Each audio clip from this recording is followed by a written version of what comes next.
Earlier, we were discussing about the book of Psalms. We established some foundational matters on the book of Psalms. And right now, I want us to continue with the talking with this study. And I want to start by pointing to the key verse which is guiding our study. Is in the book of Colossians, chapter number 3, verse 16, where we read that let the word of Christ dwell in you richly in all wisdom. I want you not to ever forget about this statement because I believe it is a very important statement that every given Christian should not forget about it. That let the word of Christ dwell in you richly and in all wisdom. And after this, we are supposed to be teaching, admonishing one another in psalms, hymns, and spiritual songs. And when we're looking at these, you ought to have realized that one of the reasons as to why music is not regarded as it is supposed to be, music is not treated the same way it was supposed to be treated before, is because of the reason that the word of Christ does not richly dwell in us. It does not dwell in us, and if it does not do it richly. And the word of Christ, if it dwells in us richly, it is not in all wisdom. That's why I said that most of the matters here, and this verse was addressed to laymen, to normal members of the church, to normal members of the body of Christ. It was not being addressed to theologians. It is to everyone, and every one of us needs to understand this. You and I ought to deeply understand the truth of this matter.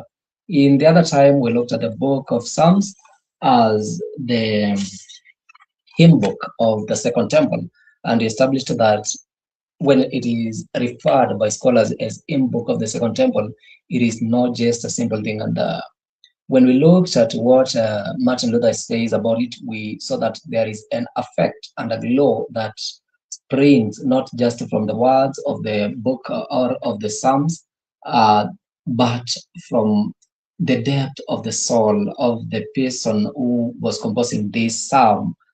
And this is very important for us to understand very well the book of Psalms, where we need to change our whole view on the book of Psalms. We need to have a better view on this very book of Psalms. Right now, I want to handle something else which is also important, and this is actually concerning the origin of song. Concerning the origin of song, I want to start by saying that this is the key foundation of our study. And if I could state in one statement what foundation our study on the book of Psalms is built on, is actually on the understanding that music and song is not a mere human invention or did not originate from mere human invention, but rather it is a gift from God. And more than a gift, it is a reflection of His own nature. This is what the purpose of music should be. And we shall see this right now. You know, I want to state that before sin, before sorrow, the time which existed before sin existed, before humanity and this world was filled with sorrow as a result of sin, there was music. And yes, it is a secondary purpose of music and to address our sorrows in this world and all that. But actually, that is not the primary purpose of music. You need to understand that music existed before. Music was there long before the existence of sin or before sin was there. And this is painted very well in one of the cases which I would consider probably three cases, two or three cases. And the first one, I want to move to the book of Job. which speaks something which is very, very important. And this is when God is speaking to Job. Job has been all time complaining and crying and lamenting. And in the book of Job, chapter 38, from verse 1 down, you see that God is speaking to Job, and he poses to Job questions which are very difficult for any other human to answer. And the context of these questions is on the laying of the foundation of this earth. And he asks Job the question in verse 6, whereupon are the foundations thereof fastened, and who laid the cornerstone thereof? And in verse 7, which is very important, he asks, when the morning stars sang together and all the sons of God shouted with joy. But if I would take you to verse 4, is a continuation of the question, verse 4, where God is asking Job, where wast thou when I laid the foundation of the earth? And he started describing some of the sins in the laying of the foundation of the earth. And one of the things which is mentioned is when the morning stars sang together and all the sons of God shouted with joy. And here, when you look at it very well, you understand that this is in laying the foundation of the heart, and that music was the language of celebration at the dawn of creation, when all had been created. The sons of God, that is the human beings who are created, and the angels, they joined together for purpose of celebration of the good work which had been completed of the creation of earth and man and the universe. And this is very interesting that at this time, music was used to serve the creator. Music was used to serve the maker. And this one should make you understand that music is not something which has come today. Music is something which was there even before sin existed, even before the world was created, because music was not invented with just with the creation of earth, but it came uh, uh, uh, um, as part of celebration of the heart. That is why we see music. But before then, there is also a mention of music. When is again music mentioned? When you read in the book of Ezekiel, prophet Ezekiel describing the king of Tyre, who is actually a symbol of Lucifer's original perfection, notes that Lucifer was in Eden, the garden of God, and that the workmanship of your timbrels and pipes was prepared for you on the day you created. Remember, Lucifer was an angel. Lucifer was created an angel, just like the other angels, was created on holy being. And when he was created, we are told that the workmanship of his timbrels and pipes were prepared for him the day he was created. Thus, Lucifer was created with music himself. So here, we also understand that music was not also an invention of Satan.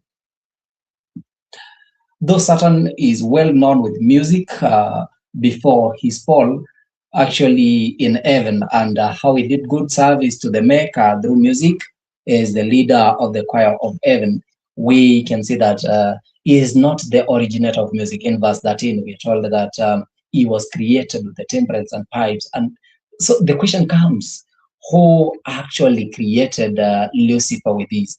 And we understand that we have one sole creator, the creator of heaven and earth and all that is in them. He is also the creator of the angels. And thus, if Lucifer was created by him, then it means that he is the very source and origin of music. In him, Satan, he created with him music.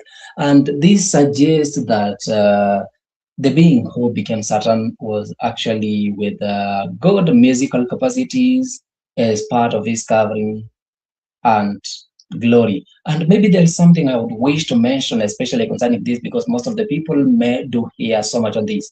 And this is concerning contemporary Christian, the modern way, the way music is done in in the modern Christianity. Most of the people think that music is something so paramount sorry, music is something which is used to test a person's conversion. Music is something which is used to show a person is walking in the path of righteousness. Yes, we are supposed to save or to praise our maker, but you find most of the times people who are blessed with the good pipes for singing, they tend to grow proud of themselves, and this one even would lead them in leaving the faith and becoming mm, prey to the predator with Satan. And this is very important for each and everyone to note carefully and keenly and ensure that we don't just joke with this, because one of the things that made Satan proud is the office he was serving. One of the things that made Satan proud is the office he was serving. And remember, he was the leader of the choir of heaven, and this because is the intrinsic order of heaven, that music is intrinsic order. Music is intrinsic to the order of heaven. Everything about heaven is related to music, is related to praise to the maker. And remember also what is mentioned in Isaiah chapter 43 verse 10, that all that which was created for the purpose of praise and glory to the God. So we cannot in any way separate heaven and music. This is very important for you and I to understand. But then Satan becomes proud out of this, and many other functions that and the respect he was accorded. He was the covering cherub and all that. But you find that Satan became proud, and he felt like, now I need to be above even the Son of God, and anything that is regarded to be as God. He wanted even to rise high and high to the level of God. Please let music not give you such kind of pride or ego. Unfortunately, when we look at these, we realize that how music was used then and how music is used now seems like the origin of music has changed. Seems like something has gone wrong. I remember one of the times I was reading about the fall of Lucifer, and this is from Ellen G. White. The book is Patriarchs and Prophets, and she talks about how the angels sang, and also in spiritual gifts and in the spiritual prophecy, volume 1, she talks about how the angels of God sang, and even Satan was carried with them. Even he, for a moment, forgot about the evil intentions and the wickedness he was planning in his heart. Look at the kind of purpose, look at the kind of purpose music was serving then, and look at the music now. It is quite different. That if music would at that time elevate even Satan to the noblest thoughts of praising the maker, but now when music is played, when music is sung, it all draws people all of a sudden to wickedness, to chaos, to madness, and to behaving like beasts. I do not know what exactly has happened in between, so that people are not anymore using music for the purpose it was supposed to serve. And when we read from the Testimonies for the Church, a quote we had read in the previous lesson, we see something which is very important. I want to repeat this quote. We are told that music was meant to serve a holy purpose, to lift the thoughts to that which is pure, noble, and elevating, and to awaken in the soul devotion and gratitude to God. What a contrast between the ancient custom and the uses to which music is now too often devoted. How many employ this gift to exalt self instead of using it to glorify God? A love of music allures the unsuspecting and leads them to unite in worldlings in their pleasures, when their gifts and adaptations should be employed in the service of Christ. A love of music allures the unsuspecting and leads them to unite with the worldlings in their pleasures. We need to be careful with this, and that's why I will use again and again the verse in the book of Colossians chapter 3 verse 16, that let the word of Christ dwell in you richly and in all wisdom. Because here Um, what exactly music, what the purpose music is serving today, and the purpose music was serving or it was intended to serve, they were two things which are very different. And I want you to understand that when Satan fell, he was not deprived of his capacities, his musical capacities. He fell, he came to this earth even with his musical capacities. And that is one of the things that Satan, that is one of the treasures that Satan descended here on earth with. And to accomplish his mission, it is one of the tools that he must use if he used it very cunningly to deceive many people who seek to follow the truth out of the way. So if I would answer about the change in the purpose of music, I would attribute it so much to Satan, who was the master of music than we are, who has mastered the art of music than we have. And he has therefore diverted the purpose of music from serving the Lord to serving Him. And all that is done, much of that, what is done today about music, is all done for the purpose of glorifying self, which is actually glorifying Satan. And by this, something which is very important and we need to understand is that a person cannot serve themselves. A person cannot make themselves their own God. A person cannot worship themselves. They cannot pay allegiance to themselves. So if it is not for God, then don't say that you're doing it yourself. Actually, it is done for someone. And probably that someone, the very obvious candidate is Lucifer, the devil, who is now fallen, not anymore Lucifer, the angel, but the devil. And actually, from this quote is established something which is very important when we are looking through the mirror of the book of Psalms. We understand that the Psalms in the Bible are actually corrective. They are calling us back to the original heavenly use of music to glorify God and not Psalms. And that's why I want us to go through the book of Psalms. I want us to read through every word, if possible, in the book of Psalms, analyze what actually the book of Psalms contain, and compare these with the modern music. If we can have as many albums as possible, if we can have as many as possible of the albums of modern music and compare them with what exactly is presented in the book of Psalms, then we'll understand that this element of music has so much been distorted from what it is supposed to be.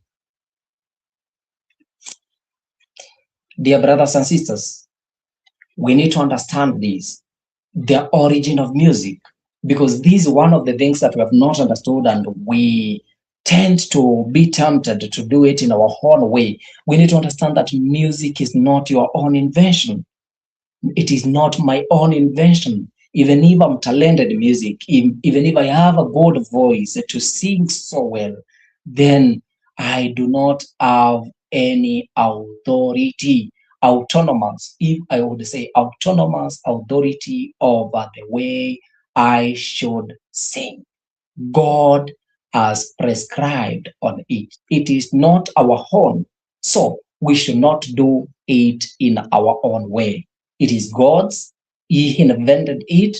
He gave it to us as a tool for serving Him and worshiping Him. And for that reason, it should serve to its very purpose. According to you, what do you think is the origin and purpose of music? What do you think is the origin and purpose of music?